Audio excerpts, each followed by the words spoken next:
प्रियंका चोपड़ा हाल ही में नजर आने वाली हैं ओपरा विनफ्री के शो पर, और इस इंटरव्यू की क्लिपिंग आने से पहले ही सोशल मीडिया पर वायरल हो गई है, जहां पर इस क्लिपिंग में प्रियंका चोपड़ा हिंदुस्तान के सेवरल जो रिलीजन्स हैं उस पर बात करती नजर आ रही हैं, और कैसे ये समझाती नजर आ रही हैं कि हिंदुस्तान में जो भी इंसान रहता है उसे हर धर्म की नॉलेज जरूर होती है।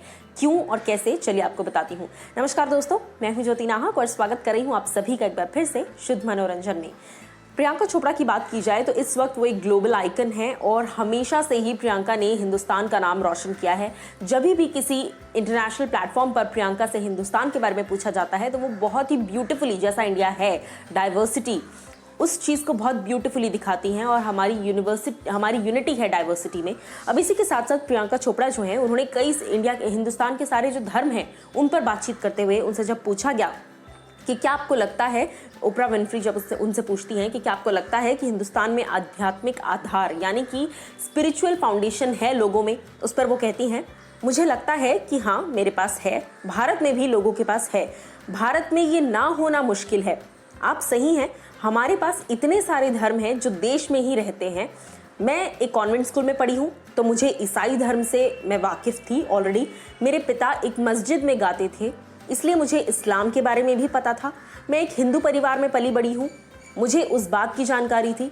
सो आध्यात्मिकता भारत का वो बड़ा हिस्सा है जिसे आप वास्तव में अनदेखा नहीं कर सकते, क्योंकि हमारे यहाँ ना चाहते हुए भी इंसान को, व्यक्ति को बचपन से ही आध्यात्मिक ज्ञान होना शुरू हो जाता है, क्योंकि इतने सारे कल्चर्स हैं, इतनी सारी वैरायटीज़ हैं, इतने सारे डिफरेंट रिलीजन्स हैं, और हम लोग सभी चीज़ों को बहुत ब्यूटीफुली एक्सेप्ट करते हैं।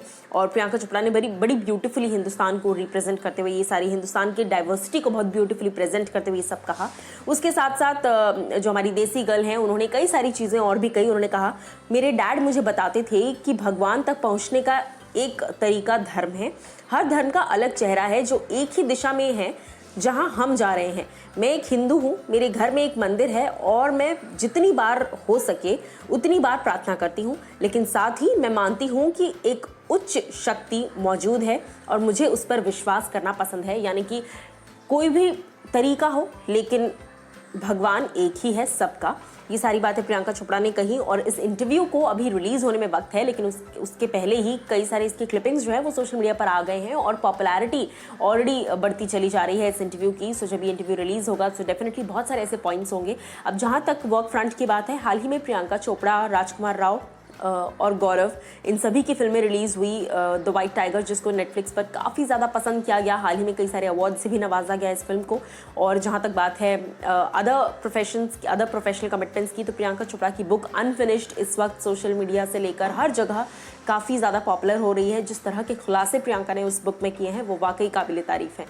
अब मैं आपको बता दूं कि जहाँ तक इस इंटरव्यू की बात है, ओपरा विनफ्री के इंटरव्यू की बात है, यहाँ पर निक जोनस के बारे में भी पूछा गया प्रियंका से। तो उन्होंने कहा कि जिस वक्त निक ने मुझे प्रपोज किया था मैंने उन्हें कुछ ज़्यादा सीरियसली लिया नहीं था, क्योंकि उनकी और मेरी एज में काफ़ी फासला है, और उस चीज़ को मैंने निक को उनके कवर से, यानी कि जैसे कहावत होती है कि बुक को उसके कवर से जज मत करो, लेकिन मैंने वो गलती की थी।